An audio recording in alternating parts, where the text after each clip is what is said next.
20 people were shot in Milwaukee outside of the Bucks arena where they were showing Game 6. 20 people shot. And the shooting and violence was so bad that the city of Milwaukee didn't even make an attempt to try to protect its people and allow them to come and watch Game 7. Instead, that story they canceled it. Okay? Now, there are a lot of sports figures out there that want to speak out on politics a lot. I have seen very few people speaking out about 20 different people getting shot outside of a venue with an NBA game going on. This is emblematic, and the shooting in Orange County at an Asian church, and the shooting in Buffalo at a grocery store, and certainly the 20 people that were shot in Milwaukee. And frankly, we were talking about it on the radio show earlier. Buck went to Chicago for the first time ever in Millennium Park, right there in the center of Chicago, one of the top tourist attractions imaginable. 16-year-old kid got shot, and they've now implemented a curfew to try to keep kids off the streets because this is what has happened in our country. We are now reaping the whirlwind of the disastrous decisions that were made in this country in the wake of George Floyd's death in 2020. And as we come up on the 2-year anniversary of that death, the consequences of our response to that are continuing to be felt every single day. We're setting new records in many different American cities for crimes of violence. Overwhelmingly, the victims are minorities, and overwhelmingly white, black, Asian, and Hispanic people are crying out for police protection. We have to increase the number of police on the streets, and we have to stop demonizing police, which became the default Democrat perspective in the wake of the George Floyd incident. Now, in Buffalo, anyone who commits a crime of violence deserves to be condemned utterly.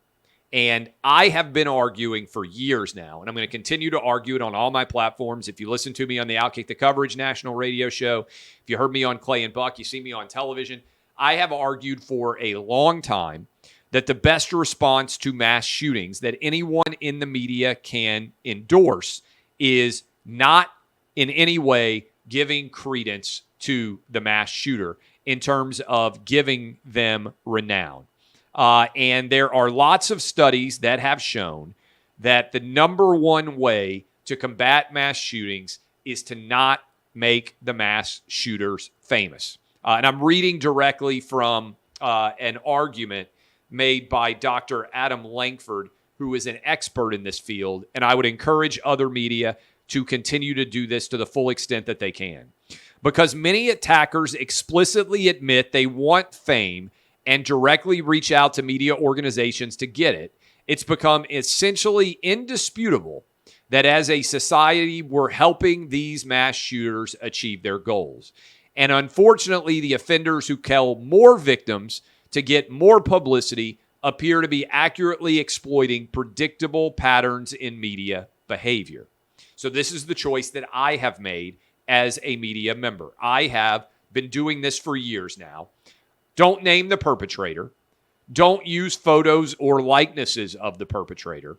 Stop using the names, photos of or likenesses of past perpetrators. Report everything else about these crimes in as much detail as desired. What has happened is when this occurs,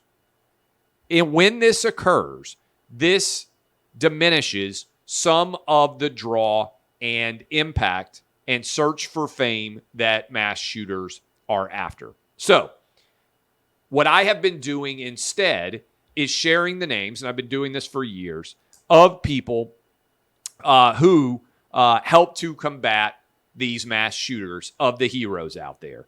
And I want to do that as well right now for a man named Aaron Salter, who is a retired Buffalo, New York police officer who was working as a security guard at this grocery store where the shooting took place. He gave his life. The shooter was evidently wearing body armor. The shooter was motivated by racism and hate, as many mass killers have been of late. New York City mass shooter in the subway was a black racist. The Buffalo shooter was a white racist. The man who drove his SUV through a parade ground in Waukesha, Wisconsin, was a racist as well.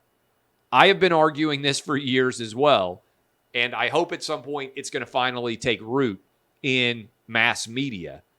There are white, black, Asian, and Hispanic racists. Every race has racists. And we have to stop pretending that the only racism that exists in this country is when white men, by and large, are responsible for it. Because what happens is it helps to fuel further division. All racism and all hate by all people has to be condemned equally and evenly. That does not happen very often in media today. And as a result, I think it encourages people to act out violently as a result. Now, we also have to stop the blame game. The only person who is responsible for a mass shooting is the mass shooter.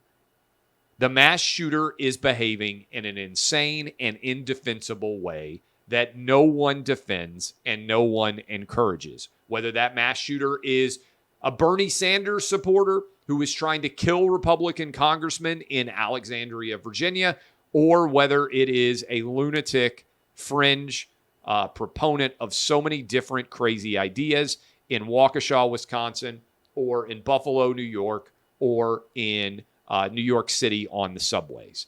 So if our politicians and if our media outlets did a better job of consistently demeaning and attacking racism across the board, as opposed to every single time trying to use them for political related purposes, I think the country would have far less of these events. But the only thing I can do to help to combat this is praise the heroes. So I want to praise Aaron Salter, Buffalo Police retired officer, who stood up to this mass shooter and attempted to stop the shooting. So those are my thoughts in general on all of the different crimes that were going on over the weekend.